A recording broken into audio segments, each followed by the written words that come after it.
Welcome to another episode of the Men of the House podcast, where we're over here exploring the unfiltered truths of fatherhood, self-care, mental health, and just navigating the chaos of everyday life. Hope you enjoy the conversation. This is Amber McCrae with Connection Over Perfection. I'm also part of the Podcast Connection Network. Check out my show and other shows like the one you're about to listen to. The link is in the episode description. It's one of those things that every once in a while you'll get somebody who says something profound and you realize that the whole time you weren't recording or you didn't press record. So I always press record in the beginning just in case. All right, I'll practice being profound. All right. So today on the Men of the House podcast, we have John Giordano, he works in the addiction space. And I'm actually going to let him tell you a little bit on his background and how he got into the addiction space. How are you doing today, John? I'm alive and above ground and healthy, so I'm doing fantastic. Then we're both doing fantastic. All right. So okay. How did you get into this this space? So I do a lot of other spaces. So I'm also a chaplain for the North Miami Police Department, and I work for trauma. Police officers have been in shootings, and guys coming back from Iraq, Afghanistan, women have been molested and raped and all that kind of stuff. Also mental health, and also psychedelic space, and also genetic base. So I do a lot of stuff that we're going to talk about for your viewers during the show. How did I get into it? I'm a recovering addict. I'm coming up now on 40 years of recovery. Congratulations. Thank you. I've been treating addicts, alcoholics, and other behaviors that are addictive behaviors like eating disorders and sex addiction and gambling addiction and all those addictions that people don't really get into too much, and they don't realize that those sub-addictions, I call them sub-addictions, because what happens is when people quit their main drug of choice, they usually gravitate towards these other than gambling or sex. And then eventually when that doesn't give them enough energy, they go back to the drug of choice. So you have to address the whole enchilada, as I would say. All right. So really brief. How long is this podcast? However long we need it to be. Okay. I have no limits. Okay. I have to get off by 2:45. So. Okay. Sounds good. Okay.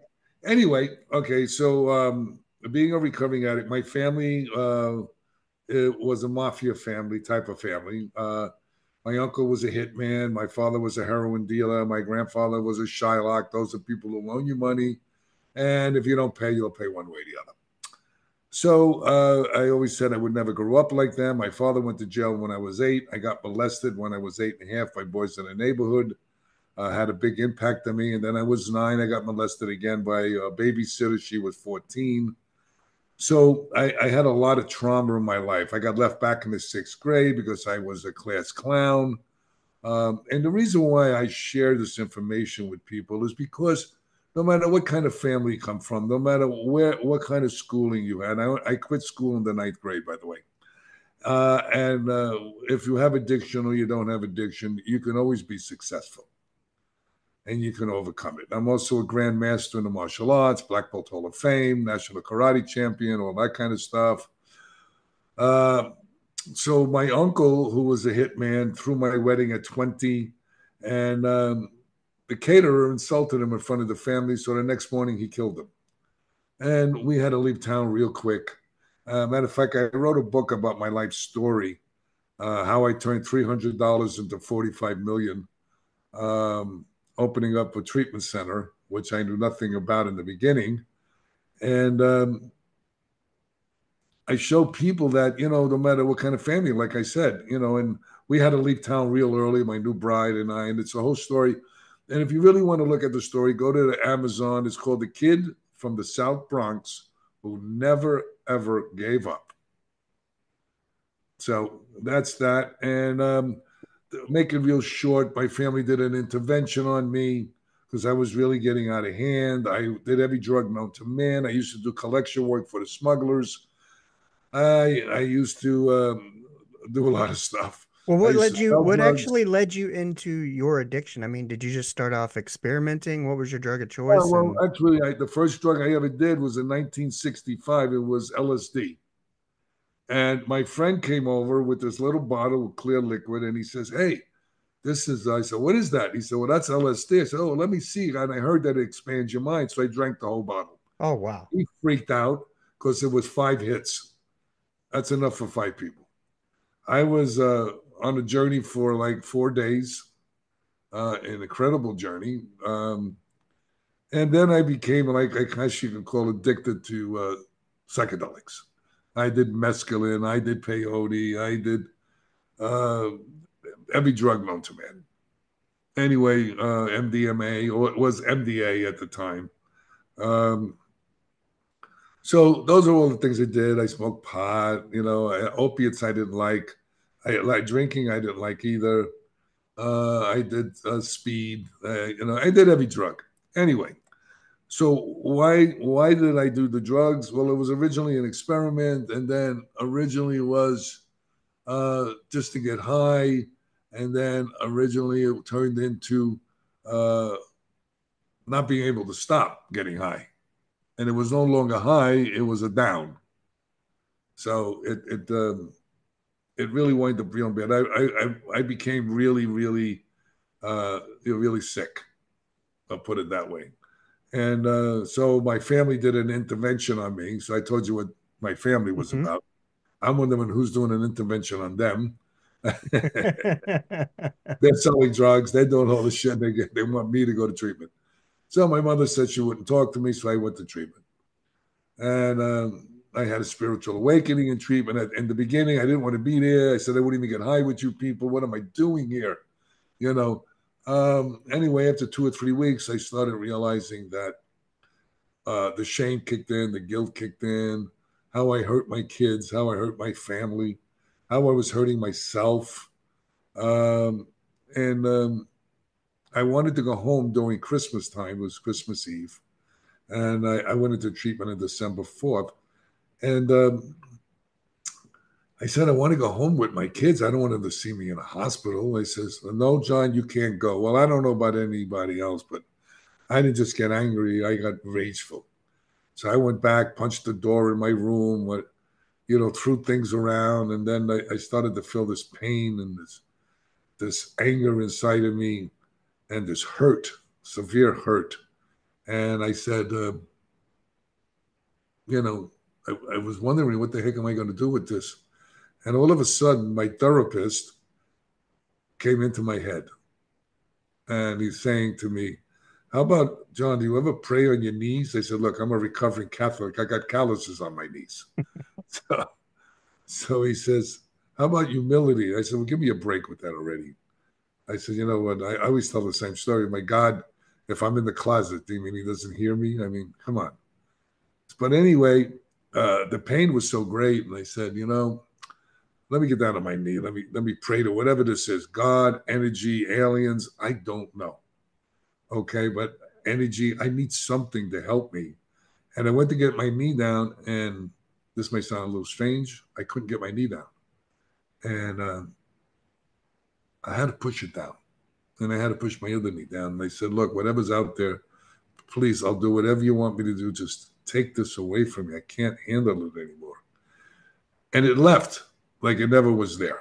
Now, I don't know about you or anybody else. That never happened to me. And I tried to get it back. All the pain and all the anguish and everything that come back.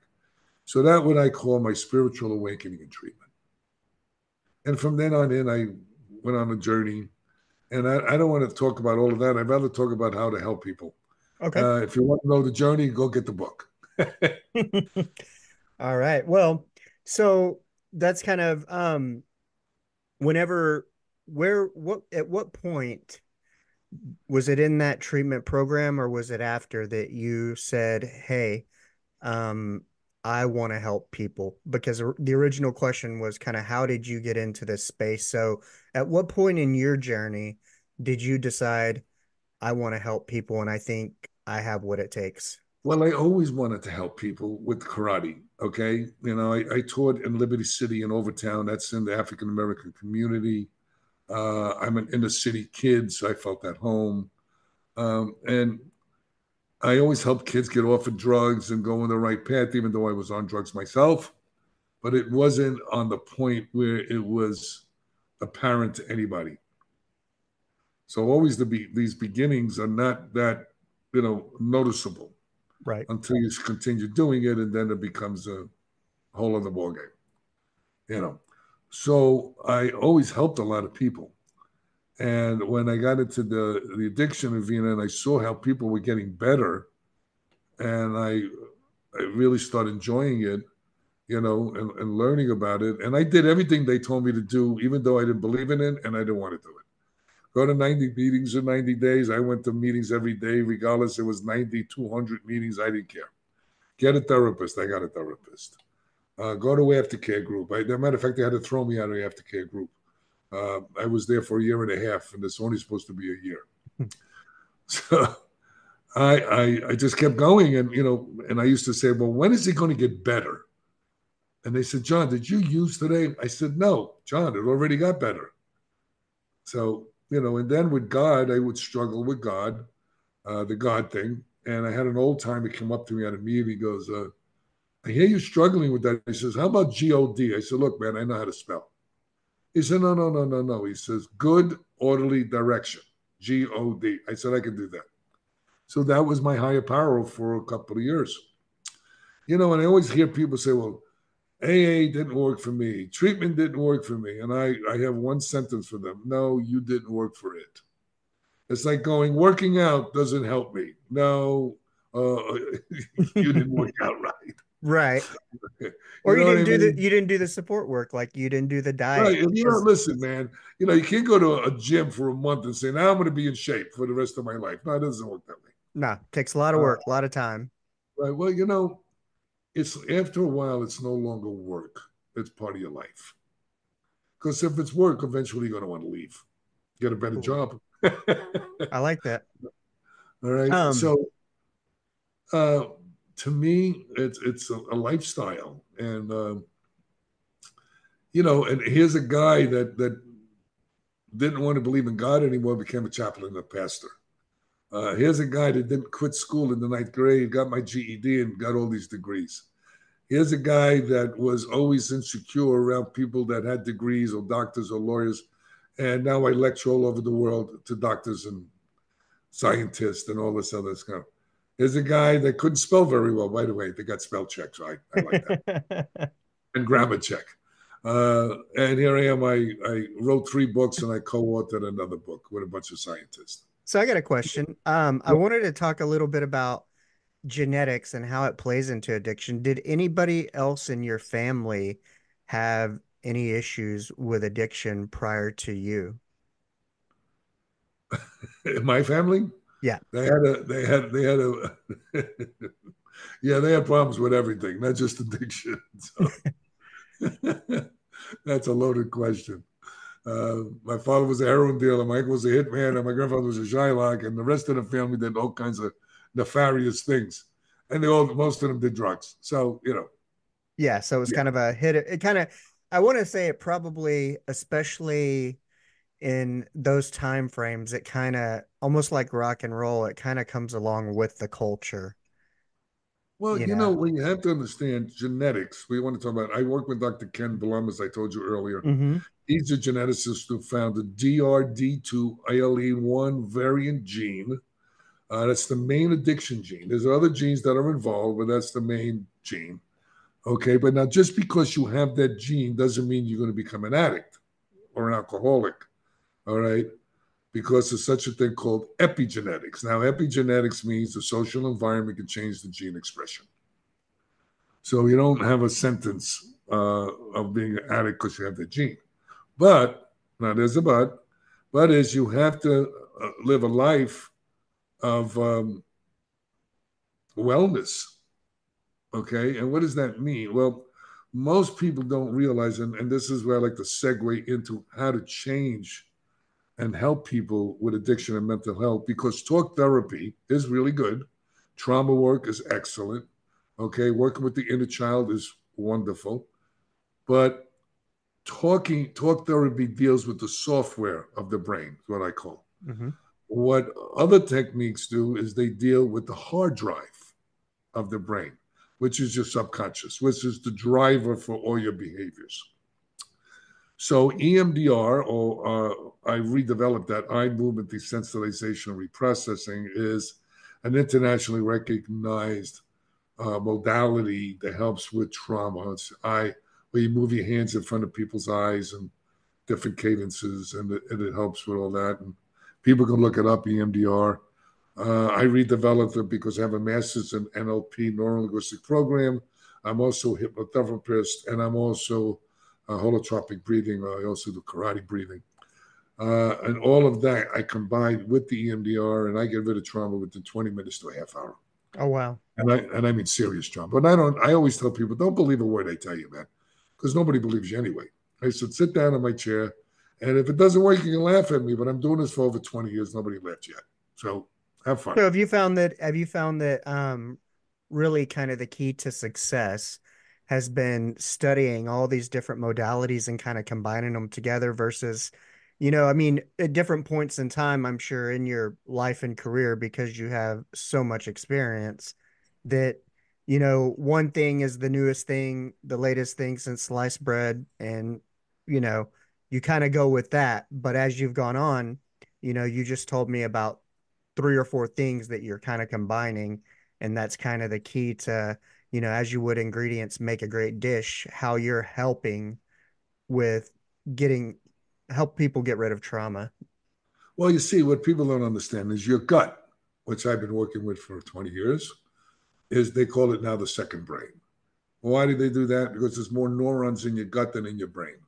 Number one. Number two, most of your dopamine, 80, 90% of dopamine and serotonin, those are the feel good drugs that we manufacture naturally, okay, is manufactured in your gut, goes up the vagus nerve and deposits it into your brain. So if you don't take care of your gut, you're not taking care of your brain.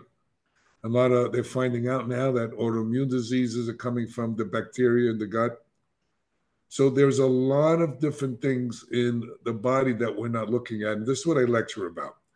We're always looking at depression and anxiety because of psychological situations, and that may be part of it. But chemical imbalance may be another part. But there's a couple other pieces that we're not looking at. And I'll give you an example. And it's interesting. When I lecture to doctors, nobody argues with me. It's real simple. I always say to them, do drugs and alcohol, can they damage the brain? And they all go, absolutely. What are you doing for it? Talking to it?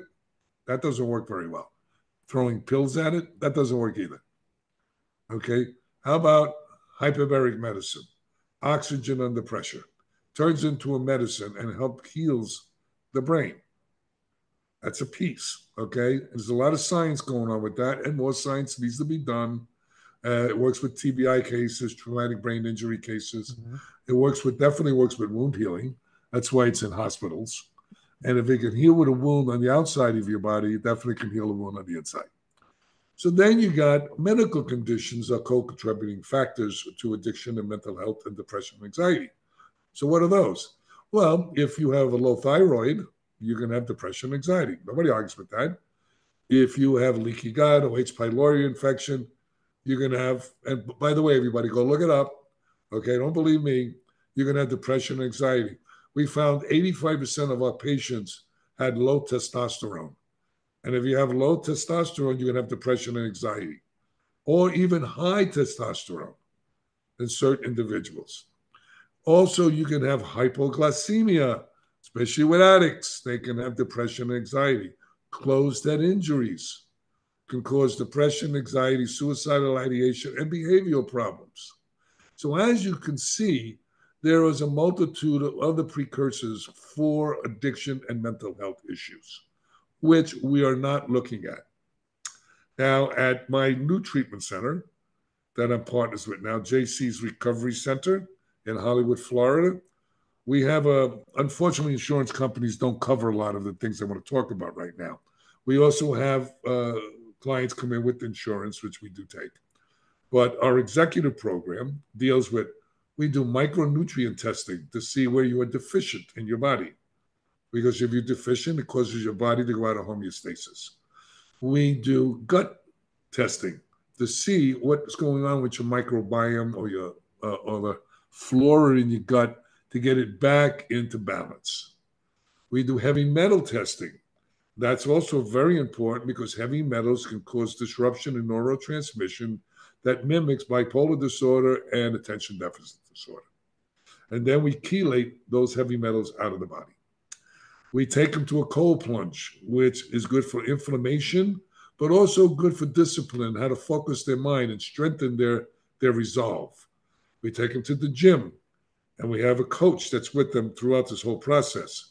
They help them to start exercising and get the body back in shape. Okay. Then we take them to yoga. We take them to holotropic breathing. They have infrared sauna. We take them to. We take them to red light therapy to help with inflammation. We do a lot of things. Then we have a faith-based track. Well, not a track. The whole program is based on faith, non-denominational. It doesn't matter if you're Jewish, if you're Christian, or whatever you are. Okay, it's because spirituality is the foundation for any kind of recovery, I believe. We do individual, group therapy, family therapy, and trauma work. We do IVs, nutrient IVs with them. So as you can see, we teach them also, we give them organic foods, and we teach them 1 day a week how to cook organically. Oh, wow. So as you can see, it's a very comprehensive program. How long is the program? It's 30 days to begin with. And then if you want, you can come to aftercare for as long as you want to come with no charge. You can come 2 days a week. Okay. So we want to really help people. It's not that expensive, but it is expensive. Right. We also All things considered, and it's an investment in your future. Well, people they invest in their cars, they invest in their sneakers, and they invest in their homes. But if you're not healthy, that stuff is not going to be around. You ever go to a funeral and you look in the hole where the casket goes? You ever see a car in there or jewelry? Or I never saw it either. Okay, because if you did, probably people would try to jump in. Yeah. but no. You come out naked and you leave naked. Okay, so stop worrying about the nonsense and start taking care of. See, I look at it this way. I just did a lecture at Mount Sinai Hospital on spirituality. It's on Facebook if you guys want to look at it. And what I tell people is real simple. God, whatever God is to you, okay, gave you the gift of life. It's what you do with that life is your gift back to the Creator, whoever that is for you. So how well are you taking care of you? Just because you quit drugs and alcohol or sex addiction or shopping addiction or food addiction or whatever, okay, and you don't take care of your body physically, spiritually, mentally, emotionally, you just change seats on the Titanic. Real simple stuff. All right, so you quit drugs and alcohol. What about your life? How does that show up? Wow.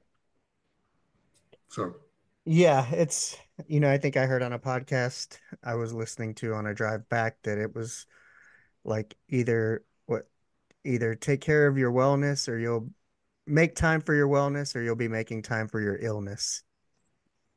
well, there's a saying, you ever heard of the two wolves that's inside of us? I'll give you a little story. Native American, it's a Native American story.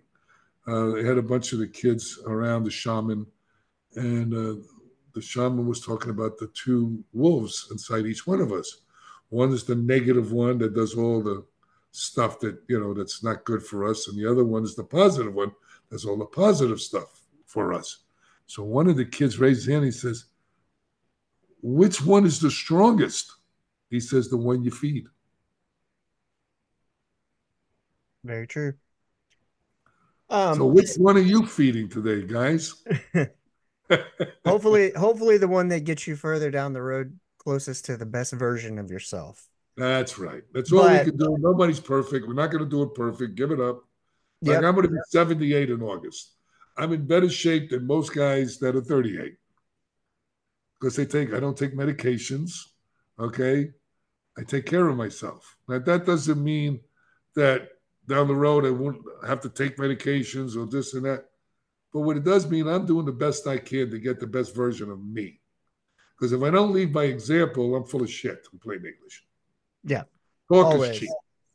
always. Hey, after you finish listening to this amazing podcast, be sure to give it a 5-star rating. Then go check out the other podcasts in the Podcast Connection Network, including my own, Magic and Metamorphosis. Check us all out. The link will be in the episode's description. So I got kind of a two-parter, and it's it kind of goes back to one of the points we touched on a minute ago with kind of the comprehensive treatment program that you guys run. And so, I was kind of curious how COVID, quarantine, and isolation impacted some of the addictions and relapses and whatnot. And also, kind of going back to that, with the isolation and all the problems that kind of, I guess, caused with mental health, with your program or any other programs that you've seen, was it around after COVID that there was a real focus or, direction to start including different things with treatment in terms of whether Well, it's community or whatnot? I always done those things. That's how the treatment center that I started with $300, not this one, Mm-hmm. that I sold for 45 million in 2012. We were broke as a joke. Everybody laughed at us. We had no money. We hardly could make payroll. And the only person that had to pay was me because I was the only person that worked there. And eventually we winded up with 147 employees in 7 buildings. Oh, How wow. that happened, I have no idea. God blessed us beyond what I could tell you. Took us about 18 years to build that. And what we were doing was things differently. We had scholarships for people that didn't have money. If they were willing to do the work, we had a certain percentage that we could treat. Um, I think what's going on with COVID, what happened to COVID? It disappeared. Where'd it go? Okay, so to me that was government nonsense. Right. Okay. Oh, all these people are dying. All these people are this, and all these people. Yes, because we were treating it all wrong. Most people aren't healthy. Number one, and then they were pushing this vaccine. So I don't even want to get into that with the people with the vaccines, but I know people that died after they Yeah. took the vaccine. Okay. The But the vaccine. isolation factor didn't help at all either. What happened is that the government, okay, society drove people into isolation, and isolation for addicts is the worst thing in the world. That's like walking down a bad street in your head. Okay. So, yeah, it impacted everything. It impacted people financially, mentally, spiritually, emotionally. Of course it did. Because you know why? People, governments, in my opinion, work on fear with people. It was a fear-based model. People get scared and they succumb to whatever anybody says. But look what happened now. Where'd it go? What, you mean it vanished? It's true. It's like nonsense. And then I'll never forget, I got an operation. I went to the hospital, I had to get operated on. And they said, "Did you get the vaccine?" I said, "Absolutely not." They said, "Well, you can't get operated. You got to show up, either take the vaccine or you can't, you got to go back and get a test and show us that you're negative." I said, "Well, let me ask you a question." I says, "If I have the vaccine, you would operate on me right now?" They said, "Yes." I says, "Guys, you do know people that have the vaccine still can transmit COVID. They still can get it." And the nurse pulled me aside. She says, "Look, it's not us, it's the administration. You're 100% correct. It's ridiculous. But they have no choice." So, it's this like addiction and mental health. All right. Everybody, the insurance companies are destroying people. Okay. And how is that so? Okay. Look, when you have a model where one group works on not paying you and the other group works on getting paid, that's not a good model. Okay. because when one is in control of your money and they're the ones that don't want to pay you, it's not rocket science to figure out what they're doing. They're paying less and less for treatment. They're not allowing us to do testing that is necessary. Oh, there's not enough research. Well, how much research is not enough? Give me a break. There was less You have, research probably on the COVID vaccine than there was probably on some of these treatment modalities. right. If you have a 5 to 8 to 10% recovery rate on the way you're doing addiction and mental health treatment, don't you think maybe you need to look at another way of doing this? It's absurd. Uh, this may sound horrible to people, but I think insurance companies, why would they do that? Number one, okay. My only thing I can think of is that they want addicts to die, so they don't have to worry about paying for anything anymore, because it just doesn't make sense. I'm not saying that's what they want to do, but Oh, what's I the other know. reason I if was it a, I doesn't was work? a I was a healthcare administrator, and you know, after being laid off 9 months into the pandemic, like I applied for many jobs, I turned some down, but I just don't see myself going back into the broken system. I don't feel like that's where my skills, my experience, and everything is So if you got a best heart, expressed. if you got a heart and you really care about people, it's very nauseating. Okay, Hard. because they refuse to pay for things. They hardly. You know what they're doing now, and I'm saying this because, and look it up, guys. You ever heard of there's an insurance? It's like an Obama insurance, Mhm. okay, that they're giving out now, and they're getting rid of the homeless in cities and states by giving this Better policy, okay, for free. Oh, wow. Here, you got this policy. It's for you, free. The government's giving it to you. Then they put you on a bus and take you out of the city and the state, and they send you to other places for treatment. But there's only one problem: these people have no money for food, they have no money for copays, they have no money for housing. So who's going to get stuck with it? The treatment centers. It would be okay if they paid for all this stuff, but they don't. So it's just another way how to slimy way of getting rid of the homeless, the poor people that you know they have a lot of them have mental health issues. A lot of them are vets. It's disgusting what's going on. And I talk about it in some podcast, and I don't know. Today, I'm looking at what's going on. I just had enough. I mean, this is like disgusting.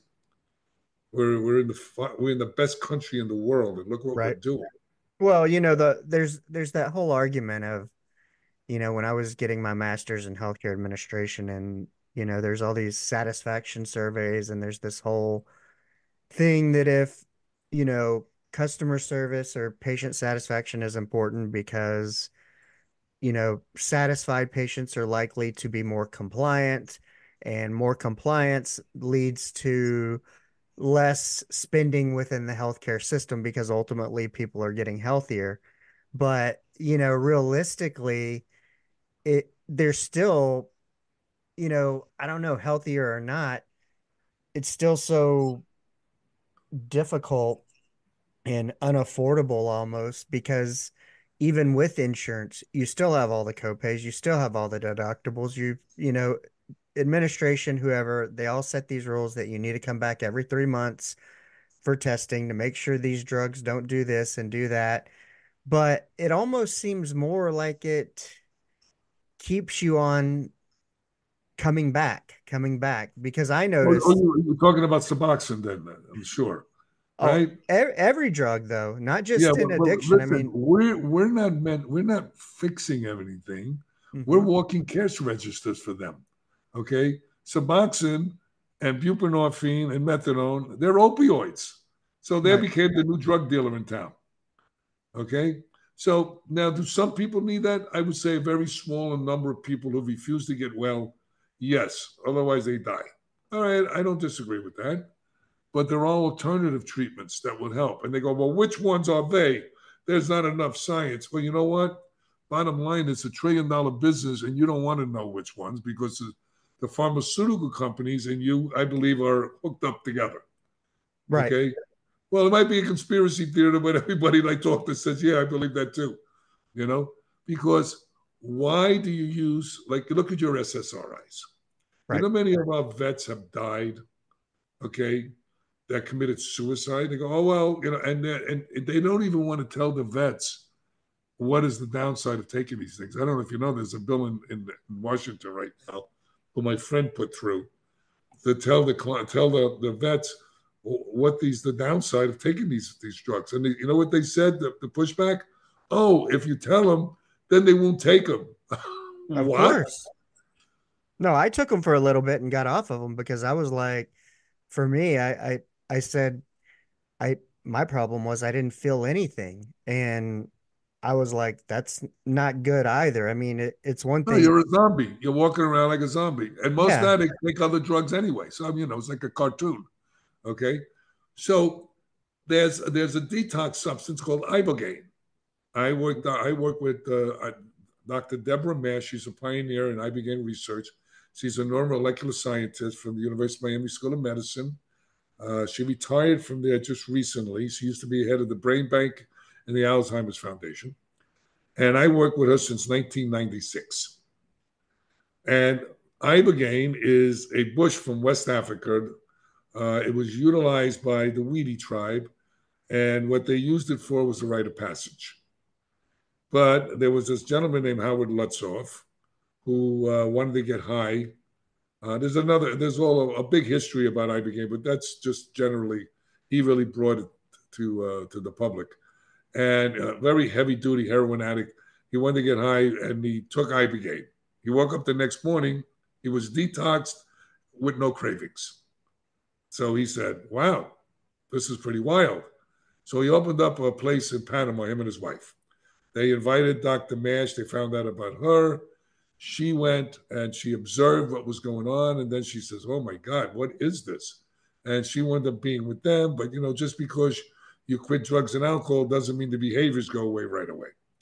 So she decided not to be there anymore and opened up in St. Kitts. That's where her and I met, in Miami, and wound up working with her. And I did integration therapy in 1996, and now they're talking about it. Now I laugh. They go, oh my God, you're like a pioneer. I said, well, I'm just old. So um, Ibogaine is incredible, but they don't want Ibogaine here in the United States.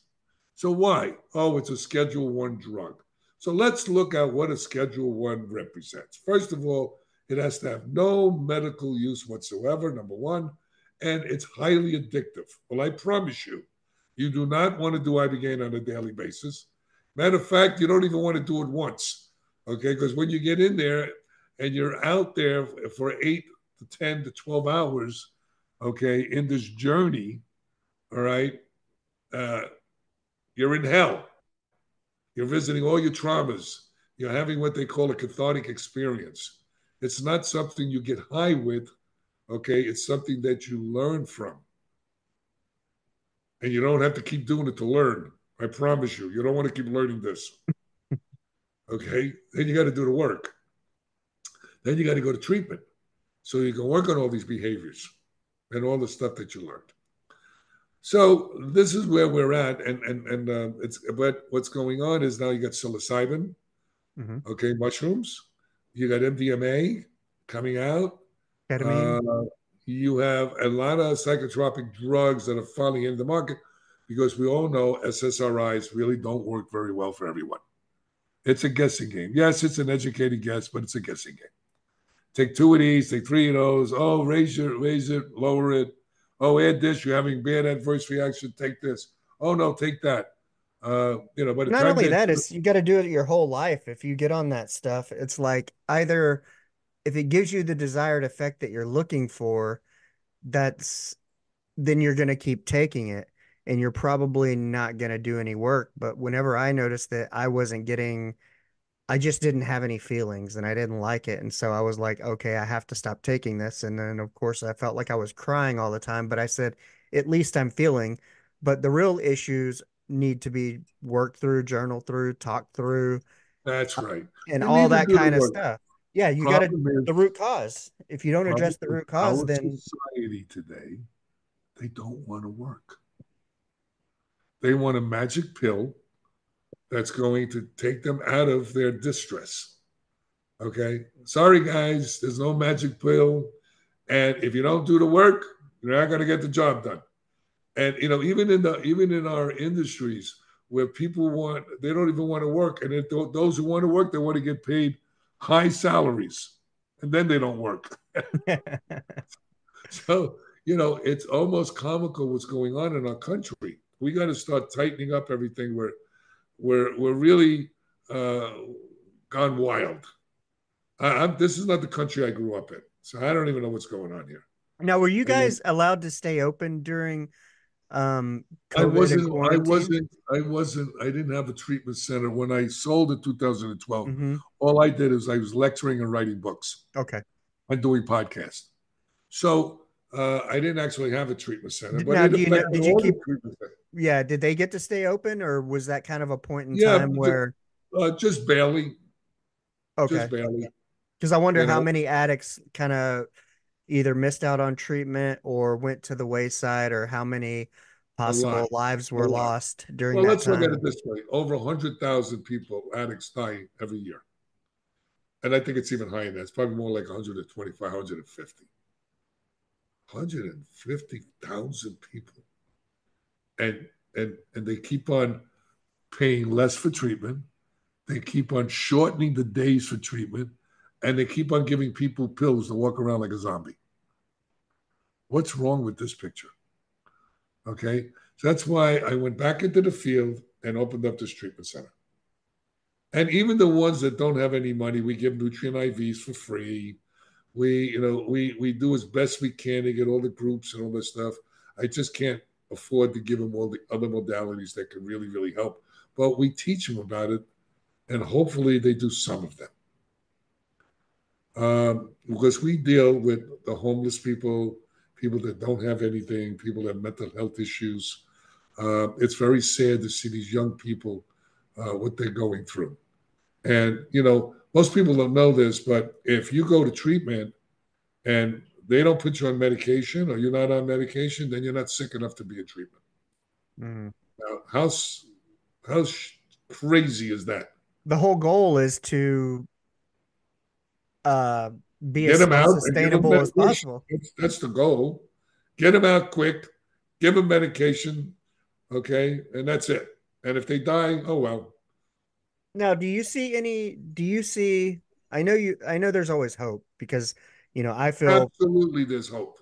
now, do you see anything with whether it be insurance, the government, or anything like that coming down the pike that's possibly beneficial in that maybe they're going to cover more for treatment, they're going to reevaluate criteria No, and payment because they're all under the ether.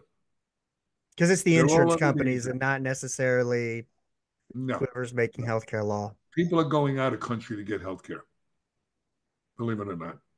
And believe it or not, out of the country is better health care than here sometimes.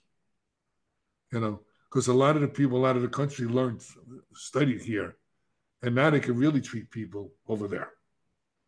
Okay, you can go to Colombia, you can go to Costa Rica, you can go to Mexico. There's a lot of things. The medications that cost $100 here cost $10 over there. Same medication. You know that. Everybody knows that. Right. You know. So you get an operation over here, costs you 40,000. Over there, costs you 5. Why is that? It's the You know, system. The the system's broken. system is totally broken, just like our. But there's always hope because there's people like you, like me, like other people are out there talking it up, and everything has a cycle. I never give up on anybody or anything, and all I know is I'm going to do the best I can with what I can do with, and the people I can help, and hopefully it catches on. So what's showing the most promise towards treatment in the future? I know you said you just went to a psychedelic, whether it was a convention or a learning experience. Right. Well, psychedelics is the future. That's the future. And then Also, people learning about wellness is the future. So it's knowledge. People are learning that our food supply is based on making money, not on health. Right. All these processed foods, all this sugar stuff, all this stuff, they just keep changing the names. Yeah. So it hides. Everything's Okay. based on making money or selling. And I think once you realize that, it's kind of, I think everything didn't start off that way. People got into businesses to help people, but then at some point it changes to profit or it grows and then there's too many hands and everybody wants a cut. And then all of a Well, it's sudden, okay to make profit. It's okay to make money. It's okay to do all that, but but give not at the quality harm of food. others. Yeah. No. And the bottom line is it's like I believe things happen for a reason. And everything that's going on in our country today is exactly what's supposed to be happening. You know, I believe. And I mean, if you look at who do you want to vote for? Which poison do you want? Oh, I'm a Right. Republican. Oh, I'm a Democrat. No, you're an idiot because you know what? They're all the same. They already want their own self, what they Yeah. can gather up. That's all. Their own agendas, their own thing has nothing to do with us. So, but if you believe that's okay. I'm not against anybody. I'm not, I'm just saying what I see. Right. So, Now, do you think is there anything, I know we've come a long way in terms of, whether they've started allowing some psychedelic both studies and or usage in small areas of the US. Do you foresee that the government, the law will change anything to allow more access to psychedelics in the yeah, future? you know when it's going to change? When they can figure out how to make money from Mm. it. Let's talk reality. That's what It's I was about money. thinking about. Yeah, it's about money. We became an addictive society, is what we did. We're addicted to money, power, and control. And that's what the bottom line is. But there's a lot of us out there that, are working against all that.